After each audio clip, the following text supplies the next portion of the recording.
Shabbat Shalom, hermanos, hermanas. Shabbat Shalom.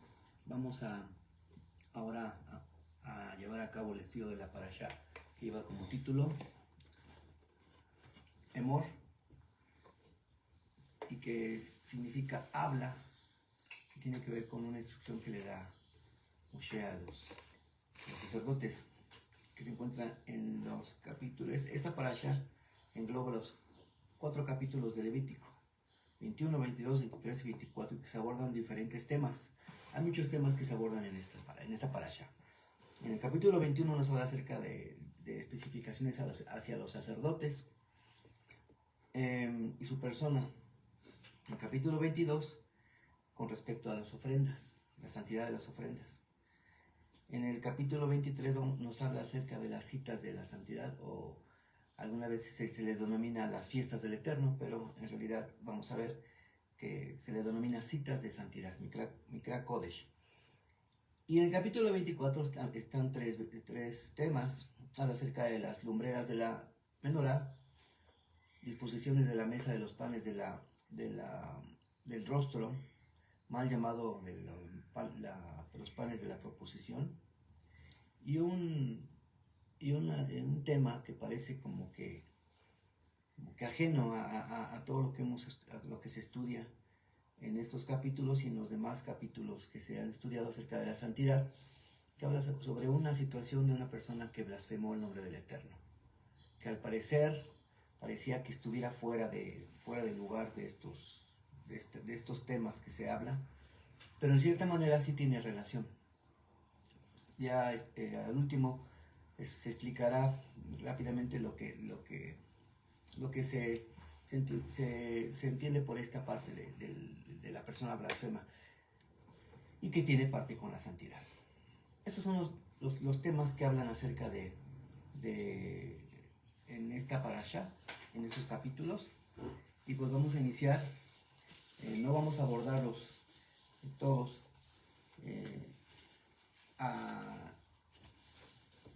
de manera desarrollada, sino en algunos le vamos solamente a mencionarlos.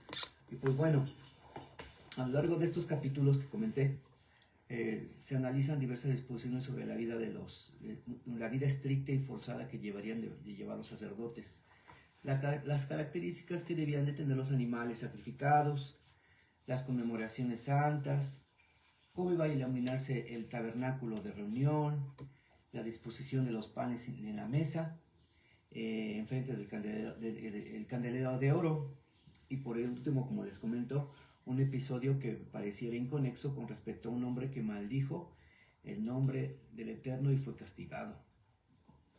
En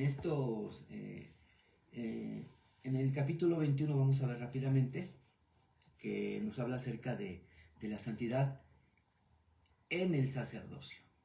No es lo mismo decir la santidad del sacerdocio, porque el hecho de ser sacerdote no lo hace ser santo, sino que la santidad en el sacerdocio, ¿no? Lo que implica ser sacerdote no solamente es tener el título porque sí, sino también tiene muchas responsabilidades, ¿sí? Uno de los aspectos que nos habla acerca Levítico 21 es una frase que dice: no profanarás el nombre del Eterno. Y vamos a ver qué implicaciones tiene esta frase, el de no profanar el nombre del Eterno.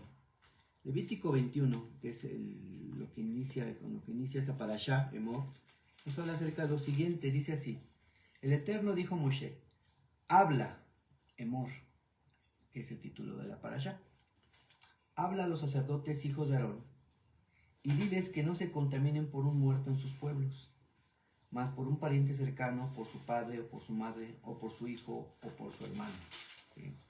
O por su hermana virgen a él cercana, la cual no haya tenido marido, por ella no se contaminará. No se contaminará como cualquier hombre de su pueblo, haciéndose inmundo.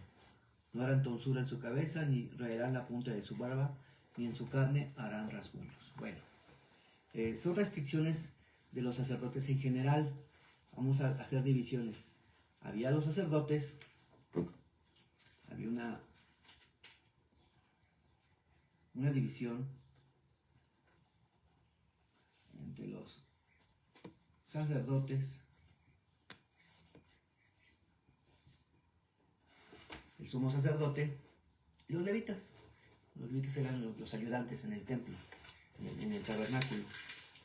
Y otras hablamos acerca de las restricciones de los sacerdotes, en las cuales se le permitía acercarse a los muertos, en específico al funeral de su madre, de su padre, hijo, hermano, hermana, pero que sea virgen, ¿sí? ¿Por qué digo esto? Porque con respecto a los sacerdotes se les permitía, pero al sumo sacerdote no se le permitía esto, ni siquiera acercarse a su padre o madre muertos. ¿Por qué? Porque hay una restricción, hay una forma de decir, es que las leyes del Eterno en esta parte son muy rígidas. No, sino tiene que ver con lo que simboliza el sumo sacerdote. El sumo sacerdote simboliza la vida, también simboliza Mashiach, ¿sí? Y la vida no puede estar mezclándose o vinculándose con la muerte. Por eso es tan estricto. Era tan estricto que el sumo sacerdote ni siquiera podía acercarse, ¿no? Ni siquiera por ser su madre. A los sacerdotes, ¿no? Los hijos, sí podían ellos, se les permitía esa situación. Y dice que quedaban inmundos. Y ya recordemos, lo que entendemos por inmundo no es que sea sucio o que sea o que tenga que ver con suciedad o higiene, no, sino que quedaba inhabilitado, incompatible con la santidad, porque un muerto era considerado como un Av Tumá. Un Av Tumá, Ab es padre y Tumá es inhabilitación. Entonces era considerado como un padre de inhabilitación, impureza. Pero más que considerar como padre, recordemos que en hebreo la palabra padre no denota si el principal significado no es que sea un progenitor, sino en hebreo Ab simboliza origen, ¿sí? Entonces es origen de una inhabilitación. Debe entenderse. Bueno, entonces un muerto era el origen máximo de la inhabilitación máxima, y por eso no se tenían que acercar. Y además después dice que no se debían hacer tonsura en su cabeza. ¿Qué es una tonsura? Una tonsura, los hombres tienen su cabello de esta manera, ¿sí? Y entonces, de aquí su barba, ¿no? su barba de los hombres. Y entonces, hacer tonsura era raparse en forma circular. Eso es hacer tonsura. ¿A qué le suena esto? ¿O qué le suena familiar? Raparse en la zona... A la más o menos como la kipá, pero más se refiere a lo que en la mollera, a lo que los sacerdotes católicos si se llevan a rapar la cabeza de esta parte, de la parte superior, y es una prohibición para los hijos de Israel, y advirtieran que no se raparan la cabeza porque las personas de ese tiempo tenían por costumbre raparse la cabeza así. Y esto lo hacían en forma circular en honor a Dios Sol. Era una práctica pagana. Y también tenían, dice, no se raerán la punta de su barba y no se harán rasguños en su carne, dice.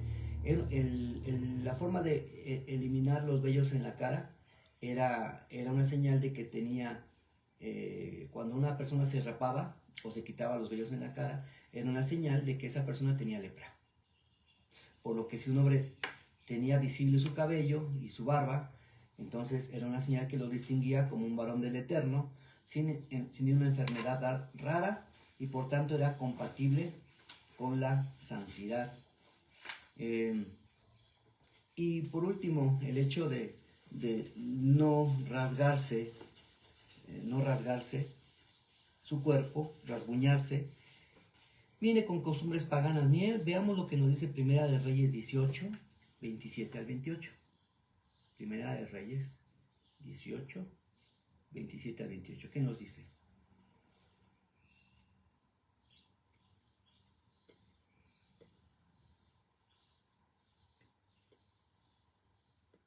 Y aconteció al mediodía que Elías se burlaba de ellos diciendo: gritad en alta voz, porque Dios es. Quizá esté meditando, o tiene algún trabajo, o va de camino. Tal vez duerme y hay que despertarle. Y ellos clamaban a grandes voces y se sajaban con cuchillos y con lancetas, conforme a su costumbre, hasta chorrear la sangre sobre ellos. Era una costumbre para las personas paganas que se rasguñasen en su cuerpo, se rasgasen. Y esto es contrario, porque tiene que ver con la expresión del dolor, y se arrancaban incluso la barba. Y tiene que ver con esas prácticas en el sentido de que hacían una representación de una desesperanza, y que ya no había esperanza para ellos. Entonces por eso se rasgaban, se laceraban y se lastimaban el cuerpo, los pelos, la barba. Y incluso cuando moría alguien, expresaban su dolor así, se rasgaban. Una aflicción sobrecargada, hacían un drama así exagerado a través de un daño físico autoimpuesto. Y esto va en contra del Evangelio. ¿Por qué va en contra del Evangelio? Primera de Tesalonicenses nos dice así, 4:13. Tampoco queremos, hermanos, que ignoréis acerca de los que duermen, para que no os entristezcáis por los otros que no tienen esperanza. ¿Acaso no tenemos esperanza en la resurrección nosotros, los que creemos en el Evangelio? Sí. Entonces, ¿por qué uno se va a afligir de sobremanera lastimando su cuerpo uno mismo? Sí, cuando muere una persona, un ser amado, sobre todo un ser amado, un familiar, sí, hay cierta tristeza en nosotros, ¿verdad? Como humanos nos entristecemos por la partida de esa persona, pero nosotros tenemos, al final de cuentas, tenemos ese alivio, esa esperanza de saber que esa persona, si murió en el Evangelio, si murió en el Señor, va a resucitar en el día postrero. ¿Sí? Entonces no tenemos por qué hacer esos dramas como el mundo lo hace, ¿no? Las personas, en este caso, no se rasguñen, ¿no? Vamos a entristecernos, sí, pero tenemos ese gozo de saber que van a estar, que van, en el día postrero van a resucitar. Tenemos esa esperanza en el Evangelio, ¿sí? El casarse también otra restricción que tenían los sacerdotes era el casarse con mujer virgen, no casarse con prostituta ni con mujer divorciada.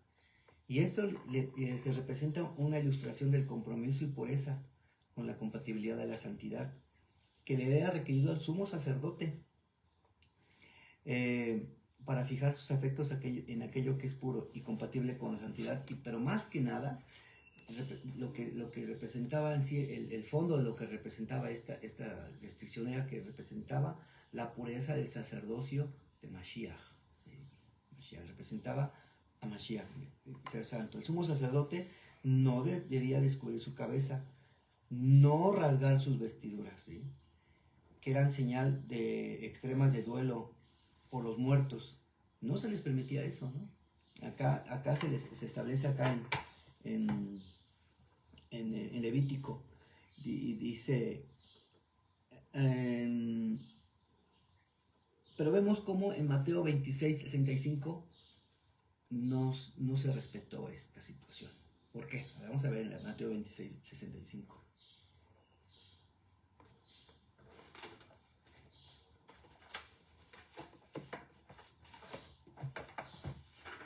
Entonces el sumo sacerdote rasgó sus vestiduras diciendo: ha blasfemado. ¿qué más necesidad tenemos de testigos? He aquí ahora mismo habéis oído su blasfemia. Ahí estaba infringiendo, el sumo sacerdote estaba infringiendo lo que decía aquí en Levítico 21. No tenía por prohibido que se rasgaran sus vestiduras.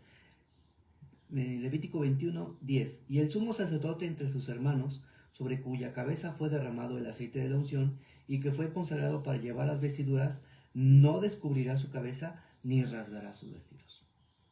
¿Sí?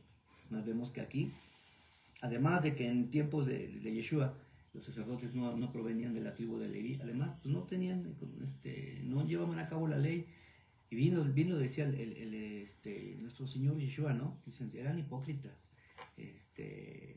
estaban viendo la paja, y no veían ellos, refiriéndose en general, ¿no?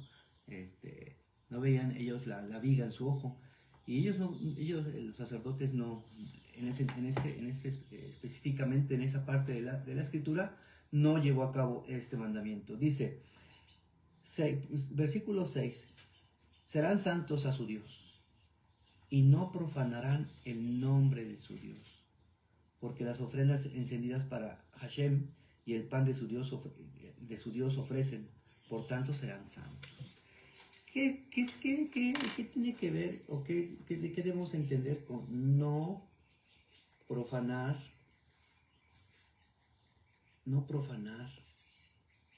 el nombre de Dios?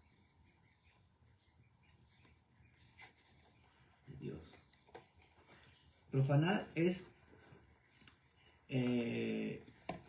para nosotros el profanar, uno podría decir violar algo, llevar a cabo, entrar, que profanó la casa, ¿no? Antes que entraron sin permiso a una casa, ¿no? Pero para el lenguaje hebreo, profanar es hacer, ustedes conocen así, conocen vamos a hacer la figura de un queso, más o menos, imaginad la figura de un queso. Profanar es hacer huecos, ¿sí? Es hacer huecos en algo que ya está, en algo que está en una unidad, ¿no? Es hacer huecos, espacios. Y en específico es dejar, nosotros cuando recitamos el Shema Israel, Adonai Eloheinu, Adonai, y la última palabra, ¿cuál es? Ejad. ¿Y qué traducción le damos a Ejad? Uno. El Señor es uno, ¿verdad? Nosotros es único, uno, y simboliza la unidad, la integridad, ¿sí? El profanar es dejar de ser Ejad. Esta es una unidad, pero si se le empiezan a hacer huecos, hoyos, esa unidad deja de ser. Y eso es profanar, ¿sí? No tener, entonces, ser Ejad es no tener rompimientos, no tener una discontinuidad, sino que es pleno en todo, ¿sí? Tener una íntegro, sin huecos, sin rupturas. En estos versículos, en los que vamos a ver en Levítico, en el libro de Levítico, se aparecen muchas esas referencias con respecto a esta palabra, profanar, porque el Eterno quiere que seamos uno, que seamos ejad con Él, con el Eterno, una unidad, una plenitud, continuidad, que no haya huecos, espacios, que no tengamos una relación a medias, incompleta. Y los mandamientos deben cumplirse en forma íntegra y no a medias y discontinuas, ¿no? Rompiendo con la distanciación, con la santidad que el Eterno nos ha dado. El profanar viene de la palabra Hilel,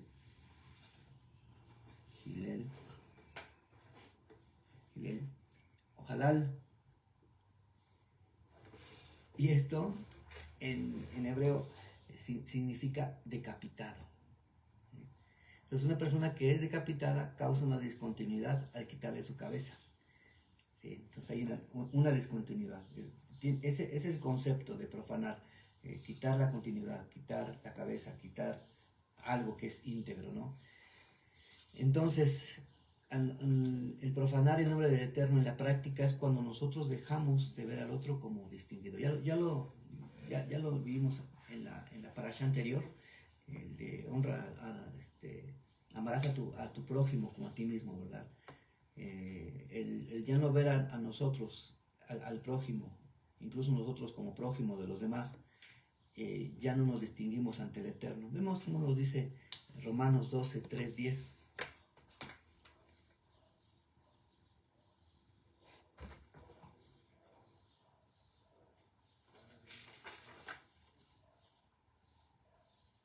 ¿3 al 10? Romanos 12, 3 al 10.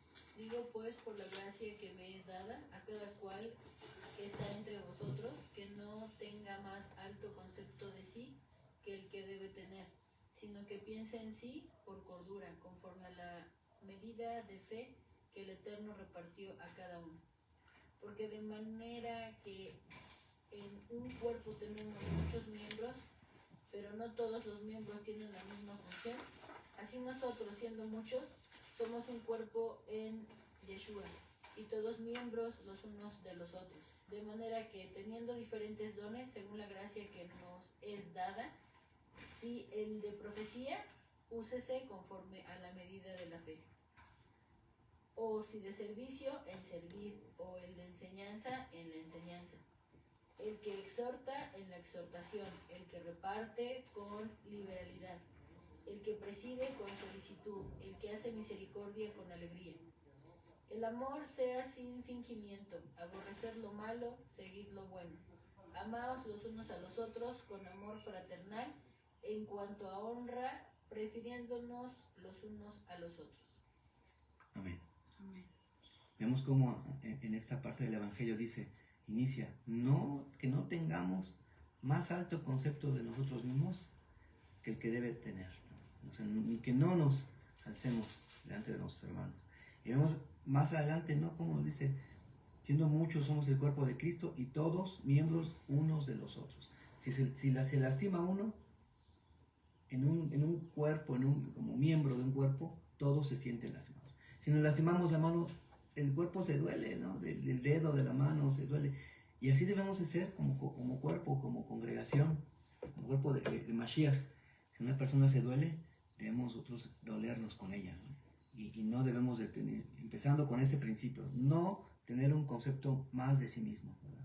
Todos tratarnos de manera semejante, como prójimo. A lo largo del capítulo 21 nos habla acerca también en los versículos 17 al 24, nos habla que el sacerdote no debía tener defectos físicos, ¿sí? Que el sacerdote no debía estar cojito, incluso dice que no debía tener testículos mayugados, o sea, tenía que tener perfección, ¿sí? Y no quiere decir que se le hacía una discriminación a él. Debe analizarse desde la perspectiva del Eterno. Por eso se tenía cuidado con aspectos externos, como el no hacer cazamuertos, así como el aspecto físico de tener barba y pelo, y de la pareja con la que tenía que casarse. Todas estas restricciones tienen que ver con el principio de que el sumo sacerdote simboliza a Mashiach, quien es el símbolo de la ausencia del pecado. Por eso debía tener toda esa perfección, ¿sí? Y vemos efectivamente que en Mashiach no hubo pecado. Por eso se le exigía estas, válgase la redundancia, exigencias al sumo sacerdote, ¿sí? El sumo sacerdote tenía que exhibir la ausencia del pecado en su vida hasta el grado más posible, a fin de no profanar el nombre del Eterno, ¿sí? Nosotros como sacerdotes también somos sacerdotes del nuevo pacto y tenemos de procurar también eso, tomando en cuenta que profanar es causar huecos, discontinuidad en nuestra relación con el Eterno. Por eso debemos permanecer santos, y porque representamos a la santidad de Mashiach. En Levítico 22, el capítulo de Levítico 22, nos habla acerca de no ofrecer sacrificios de animales defectuosos. Y esto tiene que ver con una figura mesiánica. ¿Sí? Entonces vemos tanto el sacerdote, también es una figura mesiánica que va apuntalando hacia la figura de Mashiach. Y después en Levítico 22 también tiene que ver con aspectos de la pureza y santidad en las ofrendas, ¿verdad? Debía haber, no el sacerdote, el cordero del Pesach debía ser perfecto, sin mancha, ausente de defectos, que tipifica a Mashiach. De igual manera, el sumo sacerdote tenía que estar ausente de defectos. Dice el Brit Hadashah, el Evangelio, el Nuevo Testamento, que para quienes presiden congregación que sean irreprensibles, ¿no? Y mantener un buen testimonio. Dice, el que procura ser obispo tiene que ser marido de una sola mujer, irreprensible, y establece varias restricciones, ¿verdad? Y eso va apuntando a eso, ¿no? Que Mashiach es ausente de pecado, tanto como sumo sacerdote y cordero de Pesaj. Y eso es lo que lo distingue de nosotros, que llevemos esta condición de sumo sacerdote en ausencia de pecado. Los tipos de contaminación y prohibiciones: acercarse a muertos y ritos, no casarse con mujer contaminada, no tener defectos físicos y congénitos, por contaminaciones provocadas y no congénitas por leprosos, que toque cadáveres, que toque varón que haya tenido fluidos de semen, que toque un reptil o un hombre que esté inmundo o inhabilitado, no ofrecer sacrificios imperfectos. Y esto, fíjense que había una práctica ya incorrecta en el pueblo de Israel, y que precisamente uno de los profetas lo denunció. Miren lo que nos dice. Vamos a consultar Malaquías, capítulo 1, versículos 7 y 8. ¿En qué ofrecéis sobre mi altar pan inmundo? Y dijisteis, ¿en qué te hemos deshonrado? ¿En qué pensáis que la mesa de Hashem es despreciable? Y cuando ofrecéis el animal ciego para el sacrificio, ¿no es malo? Asimismo, cuando ofrecéis el cojo o el enfermo, ¿no es malo? Preséntalo pues a tu príncipe. ¿Acaso se agradará de ti? ¿O le serás acepto? Dice Hashem de los ejércitos. Ya el pueblo de Israel tenía esta mala práctica de ofrecer sacrificios con defectos físicos, en contrario a lo que nos dice Levítico 22. Por tanto, como conclusión podemos decir que tanto el sumo sacerdote como el sacrificio que hablan de la santidad del Eterno, y deben de ser sin mancha. Vamos a ver ahora acerca de lo que vamos a entrar al capítulo 23 de Levítico. El capítulo 23 de Levítico establece, todo tiene relación con lo que hablamos, y el tema central es la santidad.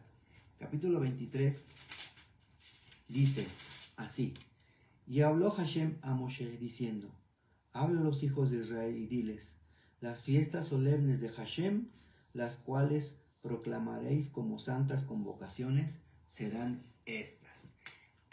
Las fiestas solemnes de Hashem, ¿sí? Dice, acá traducen fiestas, pero la palabra en hebreo es Moadei, ¿sí? Moadei. Y Moadei se traduce como una cita, ¿sí? Una cita.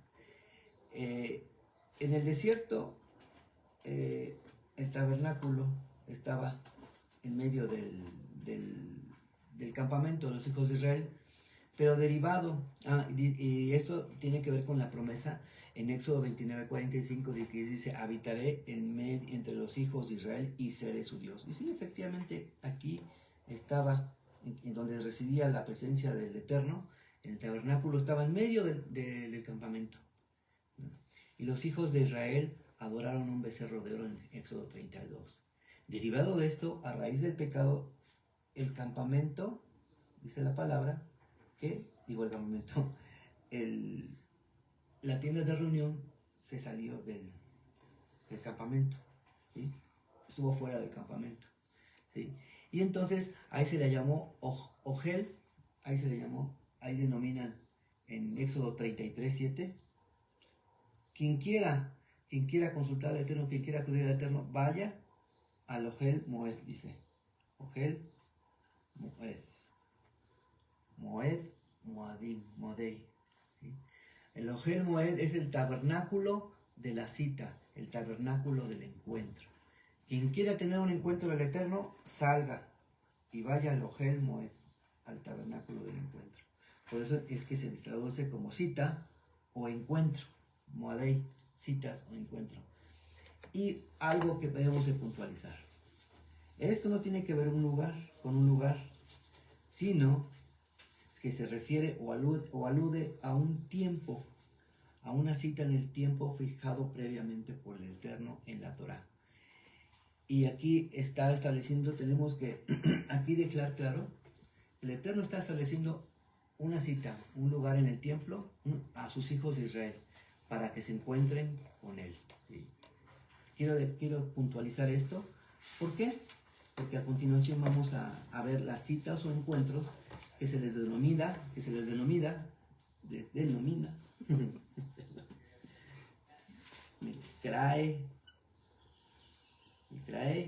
Mikrai Kodesh. ¿Sí? Mikrai Kodesh. Significa, aquí lo dicen en Levítico, lo tradujeron como santas convocaciones. ¿Sí? Convocaciones santas. Pero en hebreo deben considerarse como una mikra, es un llamamiento. Kodesh, santidad. Entonces es un llamamiento de santidad, ¿sí? Entonces las Moadei de Hashem, dice, esas van a ser las Moadei de Hashem. Y aquí tenemos que hacer un paralelo. Las Moadei y las Mikrai, que son citas y el llamamiento, así como Hashem, que es santidad, ¿sí? Entonces, ¿quién es quién en estas partes? El Eterno nos está llamando, nos está invitando a que andemos a un encuentro con Él, con la santidad. Él representa la santidad. Y esa es una cita, un encuentro que no hace referencia a un lugar, como lo reitero, sino que se refiere a una invitación que nos hace en el tiempo. ¿Qué tiempo? Hay varios tiempos, ¿no? Y el primer Mikra Kodesh que establece en Levítico 23, que se establece en el tiempo y que se debe de observar, ¿cuál creen que es? Es un Mikra Kodesh, un llamamiento de santidad que se lleva a cabo de manera cíclica, cada semana. ¿Cuál es? Shabbat. El Shabbat. Dice, 6 días serán estas, 23. 6 días se trabajará, mas el séptimo día será de reposo. Mikrai Kodesh, llamamiento de santidad, santa convocación. Entonces, en este día, ahorita estamos en una santa convocación, en un Mikrai Kodesh, todos los sábados. Ningún trabajo haréis día de reposo, es de Hashem, en donde quiera que habitéis, ¿sí? Entonces, vamos a ver más adelante, este va a ser el Shabbat, va a ser el eje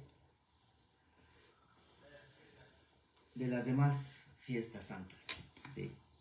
Estas son las fiestas solemnes de Hashem, convocaciones santas, Mikra Kodesh, a las cuales convocaréis en sus tiempos. ¿Vemos? Ahí. Entonces aquí nosotros hacer aclaración para continuar. Nosotros no guardamos Shabbat porque somos judíos. Nosotros no guardamos Shabbat porque somos mesiánicos o porque somos de alguna denominación ahí. judaizante, no. Guardamos Shabbat porque es una conmemoración establecida por Hashem, por el Eterno. ¿Sí? Y son convocaciones de Hashem, no convocaciones de los judíos. No es porque seamos judíos, ¿sí? Porque son convocaciones de Dios, de Hashem. ¿Sí? Por eso las llevamos a cabo. Y aquí, bueno, más, por eso aquí quiero hacer bueno, más adelante voy a hacer una observación. Quiero destacar que aquí va a ser el eje, el Shabbat. El Shabbat va a ser el eje principal. Y luego dice, van a hacer, enumera 6 convocaciones. ¿Cuáles son las primeras 3 convocaciones?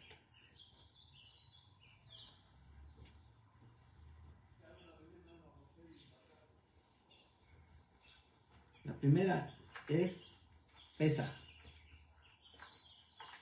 ¿sí? La segunda,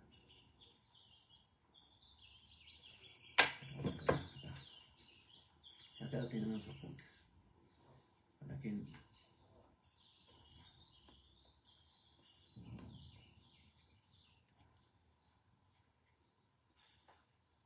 Pesaj, Pascua, que se celebra el 14 del mes de Nisan. Luego Matzot, panes sin levadura. Matzot. Y la tercera, en la que estamos ahorita en este periodo entre Matzot y Shavuot, ¿verdad? Ahorita estamos precisamente en el conteo de las 50 días, de las 7 semanas, ¿verdad? Que representa los días, 50 días desde la cosecha, ¿sí?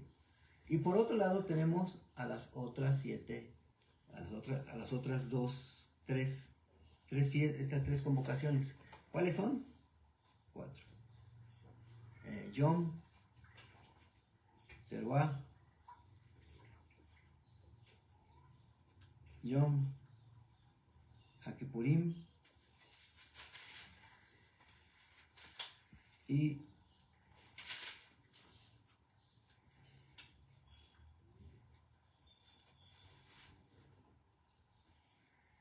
Sukkot, ¿verdad? Entonces, veamos que son todas estas tienen que ver, las primeras 3 tienen que ver con la primera venida de Mashiach, ¿sí? Empieza como cordero de Pesaj, que él vino y se fue sacrificado. El Matzot representa el Matzot y las primicias de los Bikurim, cuando él resucitó.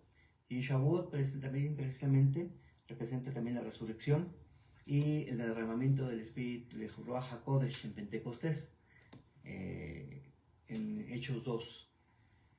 Y seguimos con las otras tres festividades, que son en Yom Teruah, que simboliza, o proféticamente, actualmente el pueblo de Israel establece se le conoce como Rosh Hashanah, cabeza de año, y pierde el sentido profético. Sí, quizá en algún pasaje de la escritura sí está esta palabra Rosh Hashanah, pero en realidad pierde el sentido profético con el que establece en Levítico. El Yom Teruah es el día de las trompetas y simboliza el llamado al despertar. Con el sonido del shofar nos recuerda prepararnos para el encuentro del Eterno. Es como se toca el shofar en Yom Teruah. Yom HaKippurim es el día, se le conoce como el día del perdón. Pero comentábamos, más que el perdón, el Señor va más allá. No solamente quiere perdonarnos, quiere reconciliar. Mal llamado expiación. Expiación tiende a decir tapa es tapar, cubrir, expiar, ¿no? Pagar una deuda. No, lejos de eso, más allá de eso, el Señor quiere reconciliarnos. Ese es el sentido de Yom HaKippurim, que se caracteriza por 10 días de aflicción, ¿verdad? 10 días de aflicción, y en el último día es un día de ayuno, de análisis personal. Después de esos 10 días de aflicción, a los 15 días viene una celebración de alegría que contrasta con esta celebración de Yom Kippurim. ¿Y cuál es? Sukkot, tabernáculos, cabañas. Y es el día de la cosecha en el cual el Eterno va a venir por su cosecha. ¿Y quién es su cosecha? Nosotros.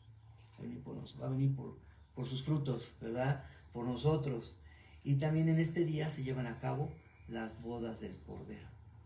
En el séptimo día se celebran durante 7 días y en el último día se conmemora y recuerda la batalla final en la cual el engañador será destruido y todo lo que este mundo conocemos, todo se va a terminar. ¿Y a qué va a dar paso? Después de que se termine este mundo, ¿a qué va a dar paso? Hay una fiesta que no está aquí, sino aquí son 7 fiestas representadas en la menorá. Y ahorita van a ver por qué la asocio con la menorá. 7 fiestas representadas en la menorá. Pero hay una que no está aquí en la menorá y que tiene que ver con este símbolo. Este símbolo es el símbolo del infinito o de lo eterno. ¿Y cuál es esa fiesta de la eternidad? Shemini Atzeret, que es el octavo día, así se le conoce, Shemini Atzeret. ¿Y qué tiene que ver Shemini Atzeret? Pues bueno, simboliza la eternidad que gozaremos, en donde ya no habrá muerte, ni dolor, ni sol, ni luna, y Mashiach será la lumbrera que ilumine, y así también Él será el templo. En Apocalipsis 21, 1 al 7 dice así: vi un cielo nuevo y una tierra nueva, porque el primer cielo y la primera tierra pasaron. ¿Qué quiere decir? Ya no existe. Y vuelvo. El 7, alguna vez lo comentamos, ¿qué simboliza el 7? Lejos de la concepción común que todos dicen, el 7 es perfección. No, el 7 simboliza el mundo actual. ¿Por qué? Porque 7 días hizo todo lo que conocemos, el Eterno, el Creador. Simboliza el 7, ¿sí? Entonces nos dice Apocalipsis: vi un cielo un cielo nuevo y una tierra nueva, porque el primer cielo y la primera tierra pasaron y el mar ya no existía más. O sea, todo lo que este mundo conocemos, lo que nos dice en Apocalipsis 21:1, ya no va a existir. Ya vamos a estar en la eternidad. Y yo, Juan, vi la santa ciudad, la nueva Jerusalén, descender del cielo de Dios, dispuesta como una esposa ataviada para su marido. Y oí una gran voz del cielo que decía: he aquí el tabernáculo de Dios con los hombres. ¿Quién es el tabernáculo de Dios? Yeshua. Y Él morará con ellos, y ellos serán su pueblo, y Dios mismo estará con ellos como su Dios. Enjugará Dios toda lágrima de los ojos de ellos, y ya no habrá muerte, ni habrá más llanto, ni clamor, ni dolor, porque las primeras cosas pasaron. Y el que estaba sentado en el trono dijo: he aquí, yo hago nuevas todas las cosas. Y me dijo: escribe, porque estas palabras son fieles y verdaderas. ¿Quién estaba sentado en el trono? Yeshua. Y me dijo: hecho está, yo soy el alfa y la omega, el principio y el fin. Al que tuviere sed, yo le daré gratuitamente de la fuente del agua de la vida eterna. El que venciere heredará todas las cosas, y yo seré su Dios, y él será mi hijo. Qué bonito, ¿no?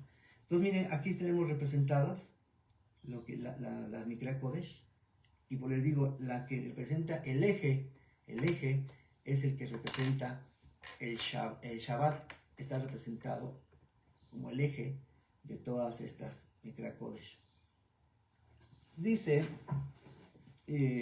algunos dicen, no, es que no tiene relación lo que nos dice Levítico 23 con lo que a continuación encontramos en Levítico 24.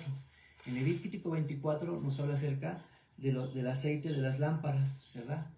Y cómo van a ser encendidas. Nos habla acerca de la menorá. Y dicen, bueno, ¿y qué relación tiene con las fiestas? Bueno, pues es que son 7 fiestas. Y nos dice que la caña principal es la que está en medio, ¿sí? Y a se le conoce como el rostro, como la faz, a esta caña. ¿sí? Y este rostro es el que, sobre este rostro, es cuando dice el sacerdote más adelante, en Números, establece que el sacerdote va a encender estas lámparas, pero va a encender, de aquí va a tomar la luz y de aquí van a encender las demás lámparas, ¿sí? Esa es la luz principal. Y se le denomina el rostro o la faz, ¿sí? Y nos dice también en Números, ¿qué nos dice en Números? El Señor, dice, así bendeciréis a los hijos de Israel. Moshe le dijo a Aarón, así bendeciréis a los hijos de Israel. El Señor te bendiga y te guarde, Señor. Que el Señor haga resplandecer su rostro sobre ti. En el capítulo 24 nos habla que estaban los panes de la proposición enfrente de la menorá. No, en hebreo es lejem panim, los panes del rostro que están enfrente de la menorá, ¿sí? Y digo que este es el eje principal. ¿Y quién creen que representa el Shabbat? El rostro, la luz, Yeshua. Este es Yeshua, porque es el eje principal. Y sobre este giran todas las demás fiestas. Porque de este no habla Pesach de Yeshua, Matzot, Shavuot, Yom Teruah, de su venida, de la reconciliación, de las bodas del Cordero en Sukkot. Todo está relacionado con el rostro, con Shabbat. Miren lo que nos dice el Evangelio, Marcos 2, 27 al 28.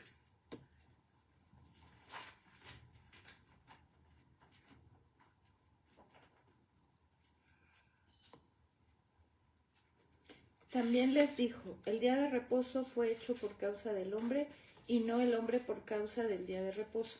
Por tanto, el Hijo del Hombre es Señor aún del día de reposo. Yeshua es el Señor del sábado, del Shabbat.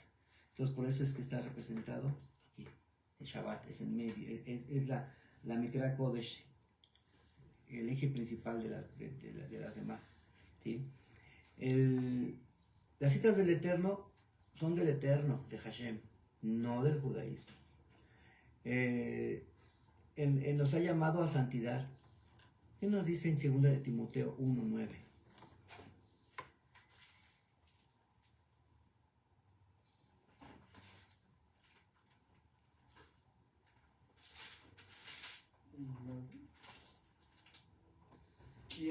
Quien nos salvó y llamó con llamamiento santo, no conforme a nuestras obras, sino según el propósito suyo y la gracia que nos fue dada en Yeshua, antes de los tiempos de los siglos. Dice, quien nos llamó con llamamiento santo, con Mikra Kodesh. Y está en el Evangelio. Y eso quiere decir, con esto quiere hacer la observación de que este fundamento sostiene de que las Mikra Kodesh han caducado. No han caducado, ¿sí? En algunas denominaciones todavía dicen, no, es que sí vamos a seguir el Shabbat. Pero ya, y nada más el Shabbat y cabañas u otra. Oye, ¿y las demás? No, es que esas ya pasaron. No, acá dice, estas van a ser las fiestas solemnes. Y acá, como lo dice en Timoteo, eso siga siendo llamamiento.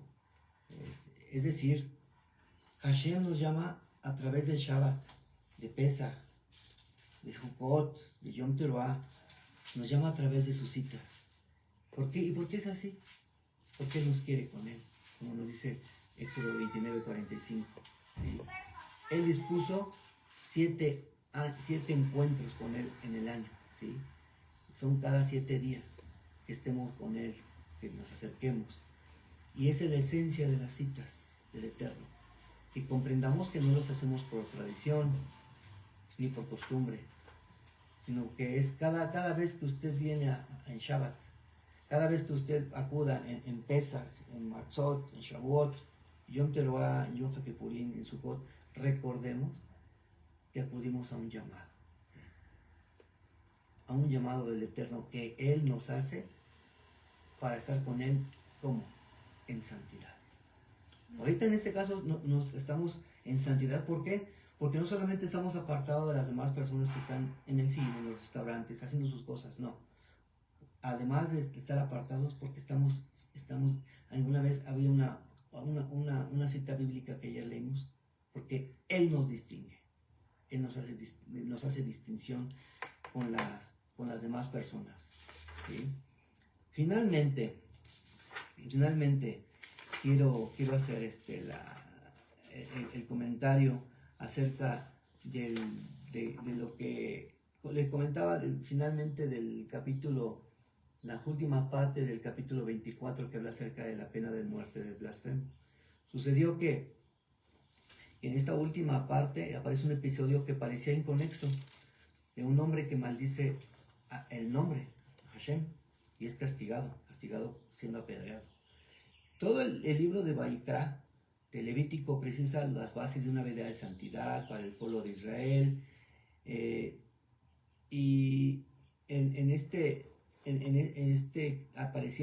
pasaje pareciera que está desconectado con todo lo demás que hemos estado comentando ahorita, acerca de los sacerdotes, los sacrificios y las conmemoraciones santas, la mesa, el candelero y la mesa del tabernáculo de reunión.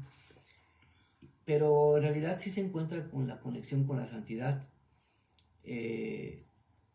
sino que es que no tiene que ver solamente con lo que es la denominación de ellos, que son Kodesh, sino con respecto a nuestras actitudes, que a la postre muestran cómo es que nosotros damos a conocer el nombre del Eterno. En Levítico 24, en los últimos versículos, nos habla acerca de un personaje que era hijo de una mujer hebrea, Selomit, y de un egipcio, ¿sí? Este personaje dice que blasfemó el nombre del Eterno. No nos da más comentario. Simplemente dice que blasfemó y que lo oyeron y que lo llevaron con Moisés. Y no había una situación con respecto a qué hacer en estos casos, ¿verdad? En este caso, la blasfemia es una palabra o expresión injuriosa que se dice contra Dios y las cosas sagradas. Tiene que ver con insultar, denostar o degradar aquellos aspectos sobre la santidad del Eterno. Y viene del nombre Ikef, blasfemar. En hebreo significa perforar, como lo comentamos. Hacer un agujero, horadar. También encontramos esta palabra en Segunda de Reyes 12:9. Vamos a ver qué nos dice Segunda de Reyes 12:9.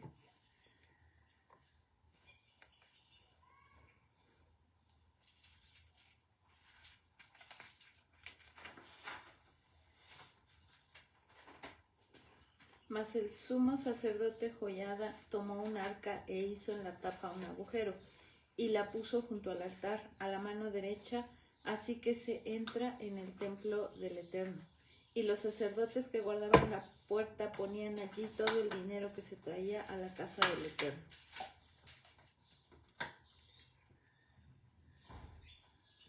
Dice que perforó, ¿verdad?